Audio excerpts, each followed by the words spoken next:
QR code আমাদের জীবন সহজ করলো নাকি আরো জটিল? পেমেন্টের ভবিষ্যৎ কি এক হবে? নতুন সময় এক্সপ্লেইনারে স্বাগত। আপনাদের সাথে আছি আমি মোহাম্মদ মুজিবুর রহমান পান্না। আপনি দোকানে গেলেন, চিপস নিলেন, পানি নিলেন, একটু নাস্তা, সব ঠিকঠাক।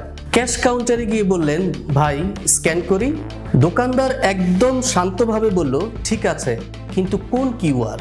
আপনি তখন মনে মনে ভাবলেন, ভাই টাকা দিতে এসেছি, আবার পরীক্ষা দিতে হবে নাকি? এটা যেটা দেখছেন, কালো সাদা ছোট একটা স্কোয়ার, এটাই কিউআর কোড। সহজ ভাষায় বললে এটা একটা ডিজিটাল বারকোডের ছবি। মোবাইল দিয়ে স্ক্যান করলে এটা খুলে দেয়। টাকা পাঠানো, website, app download, wifi log in. QR মানে কুইক রেসপন্স, মানে দ্রুত কাজ শেষ। কিন্তু সমস্যা হচ্ছে সবকিছু এত কুইক না। বাংলাদেশে ডিজিটাল পেমেন্ট বাড়ছে ঠিকই, কিন্তু সাথে সাথে ঝামেলাও বাড়ছে। কারণ সবাই কিউআর ব্যবহার করছে, কিন্তু সবাই আলাদা নিয়মে।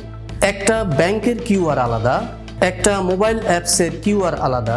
ফলে অবস্থা দাঁড়িয়েছে এক দেশ কিন্তু কিউআর এর 3টা ভার্সন। একটা দোকান কল্পনা করুন, দেয়ালে 3টে কিউআর, বিকাশ, নগদ, ব্যাংক। দোকানদার বলছে, ভাই দ্রুত করেন, লাইন আছে। আর আপনি, 1 মিনিট, আমার টাকা কোন কিউআর বুঝবে? আগে পেমেন্ট ছিল টাকা বের করা, আর এখন পেমেন্ট মানে ডিসিশন নেওয়া। এই ঝামেলার মাঝে আসে একটি সহজ আইডিয়া। সব কিউআর এক করলে কেমন হয়? আর এটাই ধারণা বাংলা কিউআর।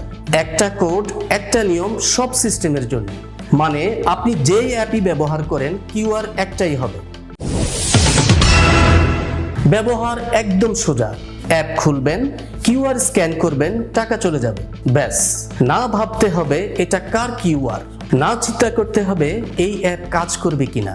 সব ঝামেলা ব্যাকগ্রাউন্ডে, আপনি শুধু স্ক্যান করবেন। এতে লাভ কার?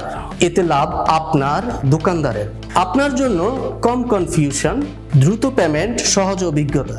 আর দোকানদারের জন্য একটাই কিউআর লাগবে, কম ঝামেলা, কম স্টিকার। সবচেয়ে বড় কথা, টাকা দেওয়ার একটা ঝামেলা থাকবে না। কিন্তু এটা শুধুই সুবিধার জন্য নয়, এর পিছনে আছে বড় উদ্দেশ্য। ক্যাশ কমানো আর ডিজিটাল পেমেন্ট বাড়ানো, পুরো সিস্টেমটাকে এক করে ফেলা। মানে টাকা এখন শুধু কাগজ না, এটা হয়ে যাচ্ছে ডিজিটাল সিগন্যাল। কিন্তু সহজ জিনিস সবসময় সহজ হয় না, কারণ অনেক প্রতিষ্ঠান আগে থেকে আলাদা আলাদা কিউআর বানিয়েছে। তাদের জন্য এটা মানে নতুন খরচ, সিস্টেম বদলানো, সবাইকে এক করা। তাই সবাই একসাথে হ্যাঁ বলছে না। সরকার বলছে 30 জুনের মধ্যে সব দোকানে থাকবে একটাই কিউআর, বাংলা কিউআর। মানে এখন আর এটা কোনো আইডিয়া না, এটা সরাসরি ডেডলাইন।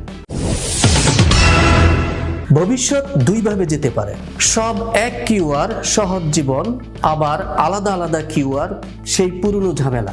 সহজ হবে কিনা সেটা এখন বাস্তবতার উপর।